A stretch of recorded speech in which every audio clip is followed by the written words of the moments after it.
So, but now let me tell you, I already see the pushback. I already see the comments is going to say, well, she ain't have it from me. She ain't let me hit. If she would let me hit, she said she know how to let her pussy. But so what do you, right?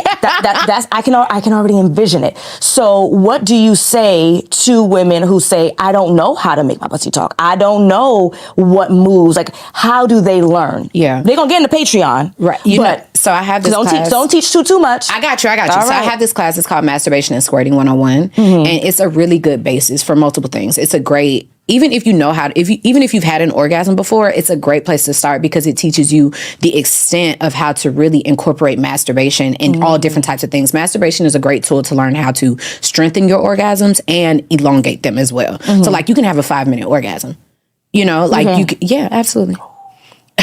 Most women are not even using all the settings that come on their pussy. Like they're not doing, you know, they're not having multiple orgasms. And so you haven't even felt the best type of orgasm that you could possibly have. But even in postpartum, or if it's just a desire thing, like, oh, I don't get wet the same or things like that, this is a really great tool that can be used before sex starts. Like at the end of the day, having sex with a partner, you're not going to be able to just do everything right away. So having 3 or 4 orgasms before you have sex with your partner is going to amp that level of sex up because now your vaginal walls are going to be more engorged. They're going to be more gushy. They're already going to have, you know, like more like fluid. Texture, absolutely. Because you've already had 3 or 4 orgasms. Sometimes everybody pussy don't talk the same. Like it doesn't let go of the same fluids in the same manner. Sometimes you need 2 or 3 orgasms. But also, to your point about, you know, people saying that like, well, you've never had sex with me or you don't know, things like that. I can know that I want to have sex with somebody and also be honest about you and I don't have enough sexual chemistry for the session to be amazing enough. If you talking to somebody, period, it's because you envision yourself having sex with them.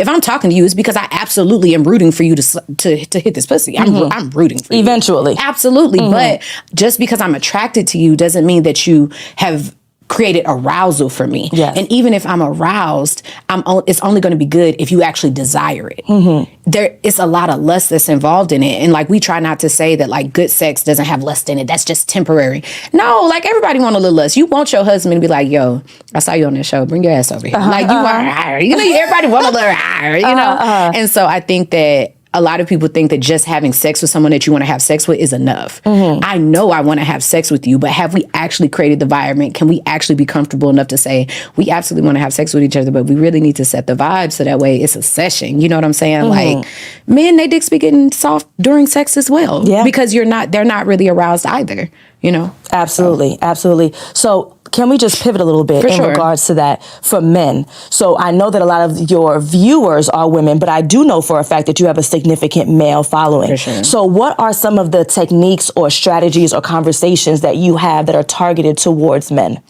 I teach men to have the same boundaries that I teach my girls. You know, and I say that because it's usually women that's looking for some good dick. It's harder for us to find good dick. So when we find good dick attached to a great man, you're a prize at the end of the day. You know what I'm saying? It's over. So don't stick your dick in everything. That gives you more power. And if you only take scavenger pussy, which means that like you just always accidentally have sex, then how is a woman really catering to you? Is she really sucking your dick or is she sucking your dick and then the same song still on when she done?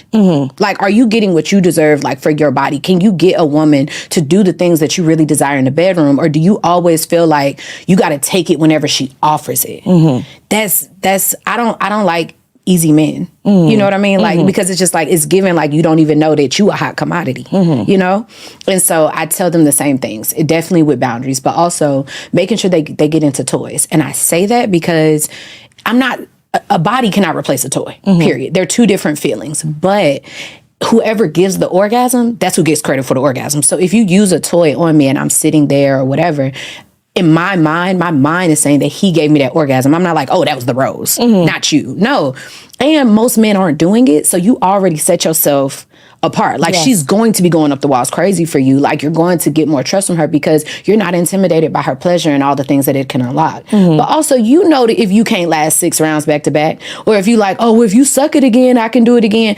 I did my work at the top. Like, and then you went for 2 minutes and you like, oh, if you suck me again, I'll get it there. That's not fair. You know what I'm saying? Like now, I like to enjoy the pleasure, which is why I don't like 69 too much. I ain't gonna lie to you. But if I did all these That's things, childish. I feel like that was what we was doing in our 20s. 69 is cute, but it's uncomfortable. It looks attractive, but at the end of the day, I want to be able to relax. I done had a long fucking day. Why you eating my pussy? I don't want to have to think about sucking dick and doing it well. Like I don't. So Somebody gonna give up. Like, if somebody gonna stop. I'll be like, oh, it feels so good. So I don't like doing that. But I tell them all the time, like, use toys because you can be thorough. How you do one thing is how you do everything. Make sure that she's good before you even stick your dick in. You know what I'm saying? Like, it's just going to put you ahead of the curve. So the same classes that women are taking for their pussy, men, you should be taking the exact same classes. Know how to do shit to her pussy that she don't even know how to do. That's really why women be going crazy now. Y'all stick y'all dick in, and she's like, I don't know how to make myself feel that way. So they always need a man. They always need a man. They always need to have sex. And if you know how to work her pussy better than her, then you got the cheat code. Got it. But use your powers for good. Yes. Good. Use your powers for good. So speaking of the word power, I was just about to ask you, you know that there's that expression that says pussy is power or pussy is powerful. How do you interpret that? What does that mean to you? It depends. I think that pussy is power only matters to somebody that sees pussy, puts pussy on a pedestal. And I guess at this age and at this place, I don't really have sex with men that are fazed by pussy at this point. So I guess it depends on what level you. I think that's a very like a mind game type thing. And I'm past that. I'm not. I think a lot of people think that like, oh, somebody is easy to like get over on because she's so kind or things like that. I give you enough trust until you break it, which means that I treat you with respect. I'm very honest with you. Like, I actually don't play mind games, but also when you try me in another way, I correct it right there. My boundaries are very, very strong. So that's exactly why if you see me, you be like, oh, you used to have sex with him? Like, he treating you like I literally have fuck buddies that have come in town, like, from the past. And it's like, oh, I'm doing this. I got you a ticket so you could see this or what. Like, they treat me with love because I treat them with love.